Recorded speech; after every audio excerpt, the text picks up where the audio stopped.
اے رحمت عظیم کے مہمان السلام، قرآن کے نزول کے سامان السلام، رمضان السلام، اے رمضان السلام۔ اللهم صل على محمد وعلى آل محمد كما صليت على إبراهيم وعلى آل إبراهيم إنك حميد مجيد۔ اللهم بارك على محمد وعلى آل محمد كما باركت على إبراهيم وعلى آل إبراهيم إنك حميد مجيد۔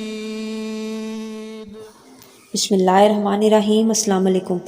اللہ رب العزت کی حمد و ثنا اور اس کے محبوب سردار دو جہاں حضرت محمد مصطفیٰ صلی اللہ علیہ وآلہ وسلم پر درود و سلام کے بعد میں آپ کی خدمت میں رمضان کے 10ویں روزے کے وظائف لے کر حاضر ہوئی ہوں۔ وظائف پہ جانے سے پہلے میں آپ سے ایک بات شیئر کر دوں کہ میری وہ بہنیں جو سحری اور افطاری میں بہت مصروف ہوتی ہیں وہ زبان پاک پر درود پاک، استغفار اور کلمہ طیبہ کا ورد رکھیں۔ افطاری پر کہیں جانا ہو تو عشاء کے بعد سارے دن کی تسبیحات اکٹھی بھی پڑھی جا سکتی ہیں۔ دین میں کوئی سختی نہیں ہے، بس صرف ادائیگی اور ہمیشگی رہنی چاہیے۔ چلتے ہیں اب اپنے وظیفے کی طرف۔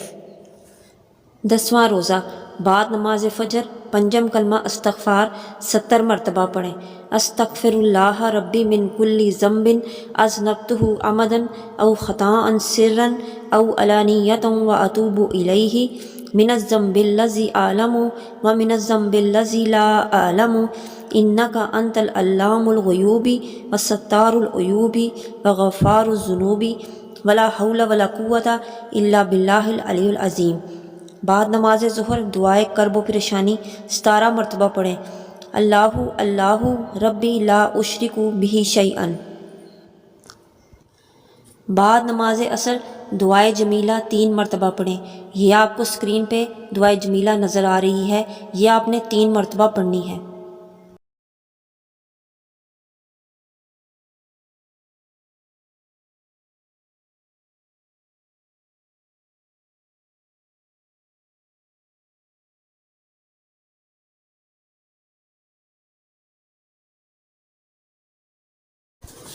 بعد نماز مغرب یہ دعائے نجات 40 مرتبہ پڑھیں۔ استغفر اللہ الذی لا الہ الا هو الحی القیوم واتوب الیہ۔ بعد نماز عشاء سورہ یاسین جو قرآن پاک کا دل ہے یہ 1 مرتبہ پڑھنی ہے مکمل سورہ یاسین۔ یہ تھے ہمارے 10ویں روزے کے وظائف۔ میں آپ سے گزارش کرتی ہوں کہ میرے چینل کو سبسکرائب کریں، لائک اور شیئر کریں، اپنی قیمتی رائے کا اظہار کمنٹس میں ضرور دیں۔ اپنی دعاؤں میں یاد رکھیے گا اور اپنا بہت خیال رکھیے گا۔ اللہ حافظ۔